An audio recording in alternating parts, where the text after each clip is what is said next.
What's up, everybody? I'm back for a quick video. I just finished doing my workout and I said, you know what, I've been playing around with this camera for the last about a week and a half and really enjoyed it. And I also got a new accessory for it to help it feel better in the hand as I've been out there shooting. So let's talk about it. I got the X100T. Got this about 2 weeks ago. Been shooting with it, quite a bit for the last week and a half. And I like the camera. Reminds me a lot of my X Pro 2, obviously. But the fixed 23 f2 35 equivalent is one of my favorite focal lengths. So I like that 24 to 40 for everyday street documentary photography, right? Very natural, very easy to use, can cover every situation really well. I'm not stuck with something too long, like me and 50 don't get along. So I've always divided my focal lengths into like ranges. So 24 to 40 is like street documentary, everyday life. And then once you get to 50 to about 130-ish, you're not in that portrait range, intentional telephoto range. And so I seldom do that unless I'm actually doing a job. When I do a job that's specifically for portraits, those would be the lens range I would like to use. If I'm doing an event, I use a zoom lens because you want to capture a little bit of everything, wide to telephoto. So to me, that's where I kind of have those three boxes I put lenses in. So this fits in that documentary. Obviously, it's made to be a documentary travel kind of camera, capture what you see, and that makes sense. So some would ask, well, why did you get an X100T when you've already got an X Pro 2 and prime lenses to fit? I actually have the 23 f2 prime lens. I have the 27 2.8 and I have the 16 2.8. So those three lenses are like my documentary lenses. But I just wanted to try it. Honestly, it's a different kind of camera. There's other bells and whistles that the X Pro doesn't have. Built-in macro feature, ND filter built in. And the deal that I saw was such a cheap deal, it was kind of hard to not get it. So I said, you know what? Why not? I'm just going to buy it. And if I don't like it, I'll just put it back out there in the market. So my first impressions is 16 megapixels, more than enough. The T, I think, is the sweet spot. If you're going to go with an older X100, I say the T is probably the sweet spot of going older because it has the X-Trans 2. It has the same layout as, say, like the XT1, the XE2. Has it doesn't have the scroll wheel. It has the actual 4-way pad. So you actually get to customize those. And I think, to me, when I looked at the S and the original X100, they had a different layout, and that was pre X-Trans 2. So they weren't using that X-Trans sensor in those cameras, I don't believe. This is where they kind of stepped into that, and then they kept going with that, with the rest of the line. The only difference between, say, this X100T and the F is that the battery in this one is still the smaller one from the X100 and the X100S. So that's where this one crosses the line. Has the layout of the newer cameras, but has the battery of the older cameras. To me, that's not such a big deal. I have the X30, which also shares the same battery. So I have like 4 of these batteries. No big deal. Battery life isn't such a big deal. To me, I don't look at battery life ever as a problem. You can buy cheap batteries and chargers and all this stuff now that should never really be an issue. And if we really go back to like the film days, which I'm not a film shooter. I've been experimenting, but I'm not a film shooter. You used to get 16 shots in a roll. So if you're getting, 200 shots in a battery, which in today's standard is really low, then just change your mindset to think about those film rolls and how 16 shots was all you had, right?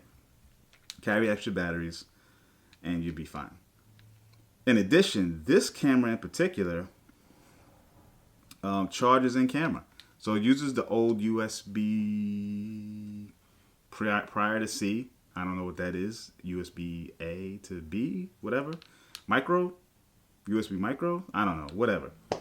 It uses the old one, the one prior to the USB-C. You can charge in camera. So when you're not using it, say you go out, you shoot, you get 150 shots, you're probably down to, maybe another 100 shots before it dies. End of the night, charge it, and you're good to go for the next day. So that's a great thing. The X Pro 2, by contrast, newer camera, more megapixels, more bells and whistles, dual car slots, weather sealing, does not charge in camera. I think that's the only camera I have that's Fuji that doesn't charge in camera. So, strike one for the X100T.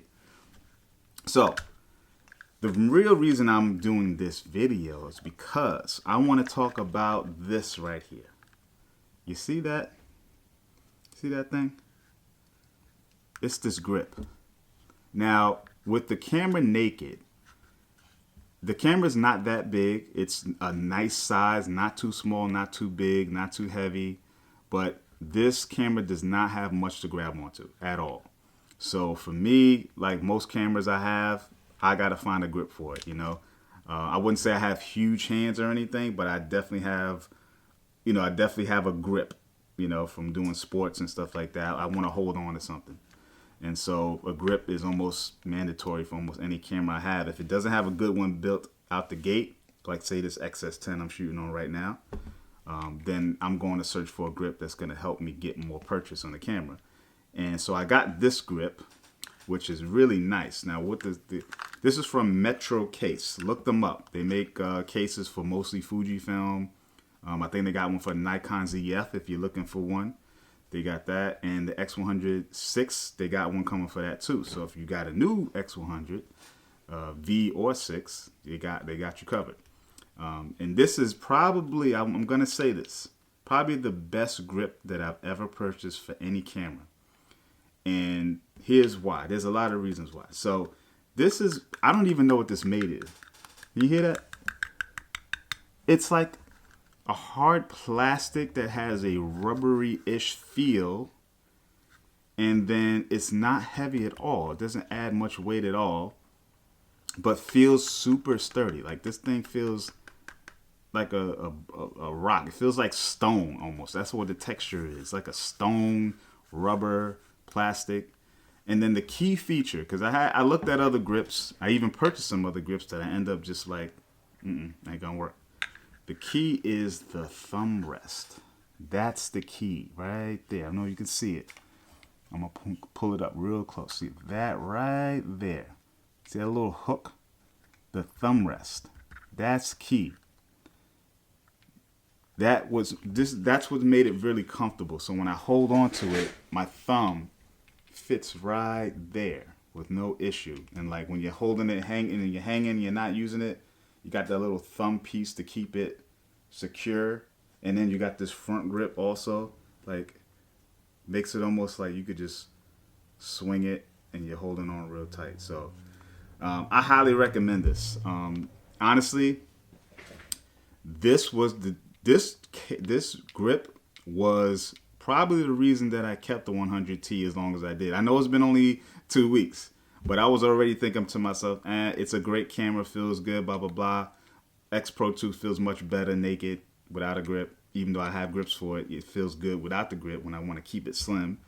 This does not. I can't use this camera without the grip. So this, I already had in my head, this was going to go away in about a month. But I'm going to keep this a lot longer, maybe forever, but never say never.